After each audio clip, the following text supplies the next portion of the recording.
Hey guys, welcome to the channel. Appreciate you being here. Apologize for the road noise. So I really debated as to whether I was going to do this video or not because it may be controversial to some of you. Please keep in mind when I do reviews or talk about things that I own, I always try to be honest, and some of you may own a Concours like this, some of you may own a Concours like this, but you do not own this particular one or this particular one. And I can only talk about the ones that I own. So if I say something negative about either one, I'm not saying about your bike. So glad we got that out of the way. This is a 2008 Kawasaki Concours 14, has about 20,000 miles on it. I've only owned it a few months. Like the Concours, not gonna lie, I really like a lot about both Concours. This one is a 2012 and it only has 11,000 miles on it. And I'm probably gonna end up selling this one and keeping this one. But this 08 is mechanically, it's all stock. I mean, it's got some other stuff on a windshield, you know, risers, things like that. But mechanically, it's all stock.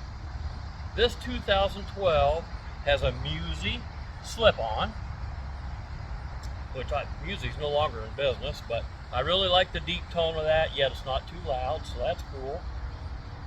But more importantly, it has the Shoodaben Mountain Runner Premium ECU Flash. So today I want to talk about this bike compared to this one, being as this one has the ECU tune.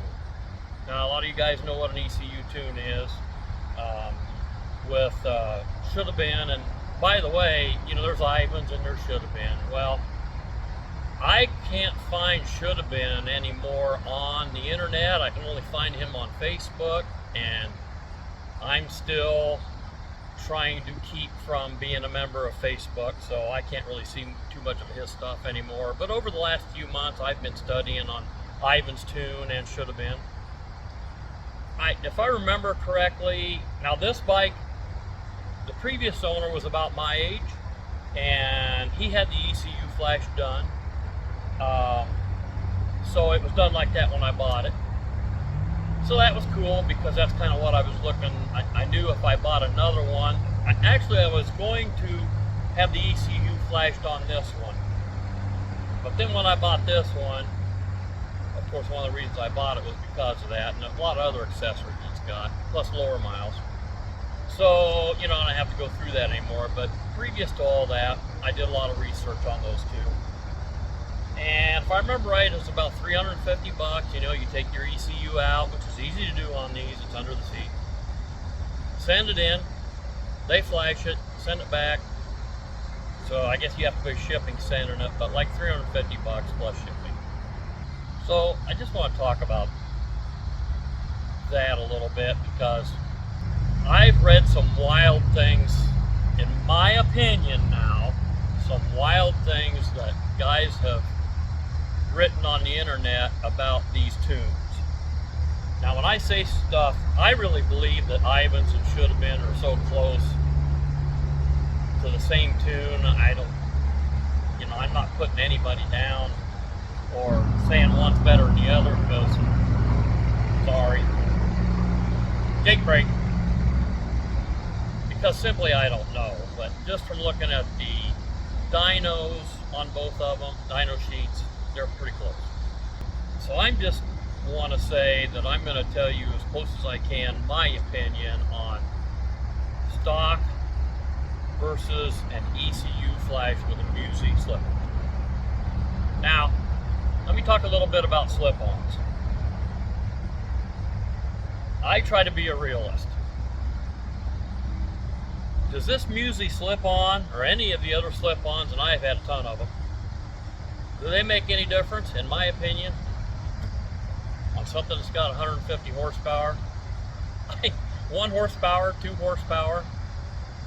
They're noisier. which makes you feel like you're accelerating faster or going faster. But in reality, are you really? Not in my opinion. I read one guy, well, I read quite a few, but one guy in particular said the difference between a stock Concours and one that has an ECU Flash, in this particular thing the guy wrote, he was talking about the Shoodaben ECU Flash. He said the difference is stunning. No. To me, it's not stunning, okay? So I read another one where a guy said it makes the Concours like the ZX14R. Nothing you can do to a Concours short of putting a blower on it or a turbo is going to make it like a ZX14R. Now, how do I know that? Because I owned a ZX14R. You can check me out. I've got receipts. ZX14R, I put a couple of vids on my channel. 207 horsepower. That one had Yoshimura carbon fiber slip-ons, which, again, what? 2 or 3 horsepower more. Not enough that you can tell. I mean, the bike's rated at 207 horsepower. I can't believe he said it makes it like a ZX14R. Not even close. The ZX14R, that was a fun bike. That bike will get you in a lot of trouble legally. That is almost unmanageable horsepower, where these are manageable horsepower. Again, my opinion. So, for a couple of guys to write things like that, it bothers me to think that somebody's going to read that, spend $350 and think they have a ZX14R, or that the difference is going to be stunning. So I guess that's why I'm making this video. I'm not putting anybody down. They've got their own opinion. Maybe they really feel that way. So the difference is not huge. I think even on the dyno, I think if you run a slip-on with the Shoodaben or the Ivan's ECU Flash, what is it, 9 horsepower, guys, at like 9,000 RPM. So the bike's already got 156 at the crank. So 9 horsepower at the rear wheel would really be what, 11 or 12 horsepower more at the crank. So percentage-wise, 7 or 8% maybe. And 5 or 6 foot-pounds of torque. Guys, I don't know. Here's what I do know. I'm not a drag racer. There's been times when I can say I was, years ago. I don't go out and run Dragon's Tail, or whatever that's called. I mean, I'm getting too old for that kind of crap anymore. I know this. This has the Flash, this doesn't. An experienced rider, either a drag racer or corners, whatever, on this bike would kick my ass if I was on this bike. That tune is not going to make a huge difference. Here's what I do like about it, and something that concerned me. I use engine braking a lot. I seldom use, when I'm just out riding normal, I seldom use brakes front or rear. I'll downshift and let the engine braking slow me down. I was concerned that because, you know, to get the twitchiness, the on-off throttle twitchiness, and listen guys, these Concours are bad for that. You guys that own them know this. You let off the throttle, it's abrupt. You try to even feather it back on, it's almost impossible because the injector's shut completely off. So one of the things that those tuners and most tuners do is they keep fuel going to the engine even on decel, and that makes them smoother. To me, that part is totally true. This bike is much smoother in transition, throttle transition, than this bike is. that concerned me when I read up on this because, will I still get engine braking? Absolutely. In fact, I can't tell a lot of difference between the rate of deceleration just on letting the throttle close between these two bikes. So it made it smoother. That Flash makes it smoother, much smoother. But you still get engine braking, which is cool. Another advantage to me of being so much smoother is that I seldom use a clutch when I'm riding. Of course, I use it to start out, but then I'll upshift without the clutch, and I'll downshift without the clutch. Having the tune, because it is a smoother transition with your throttle, makes it easier to do that on this bike with the ECU Flash rather than this bike. So that's very cool. Can you do it without the ECU Flash? Absolutely. But with the Flash, clutchless transmission shifting is easier, in my opinion. So that's another thing I noticed. So there's a couple of really good pluses there for that ECU Flash. Having know what I know now, because I've only owned this bike a while, but I've put probably 700 miles on it. And I like the ECU Flash. Would I spend $350 to do it? Probably. But anyway, again, it's just my opinion. I see some wild claims on this stuff. I think even with a full header on these, what is it, Area P, I think that Ivan uses, I don't know what Shoodaben uses, but even with a full system, getting rid of the catalytic converter, I think the horsepower gain is like 18 or 19, but these motorcycle exhausts are crazy. I mean, if you try hard enough, you can find titanium exhaust for different bikes for $4,000 or $5,000. I think Delcovic makes a full system for this. What is it? I want to say it's like $500 or $600. I've owned the Delcovic stuff. To me, they tend to leak at where stuff's put together. So, but I think the Area P, what is it? Is that $1,400, $1,500? I don't even know if they still make them anymore. But I don't know, guys. Are you willing to spend $350 plus another $1,500? Let's say $1,000. Are you willing for an exhaust? Are you willing to spend $1,500 to get a 9 or 10% increase out of a motorcycle like this? I mean, this is supposed to be a sport tourer, not a drag bike.